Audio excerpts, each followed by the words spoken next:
سومین آیتم از مینی دوره کیک های مدرسه متعلق به این کیک شکلاتی خوشمزه.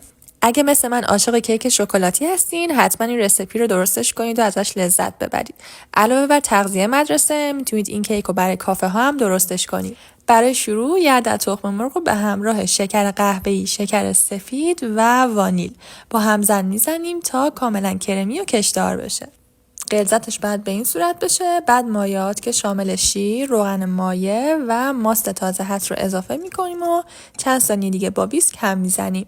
ترکیب آرد، پودر کاکائو و بیکینگ پودر رو هم الک میکنیم و کامل هم میزنیم تا به این غلظت برسیم.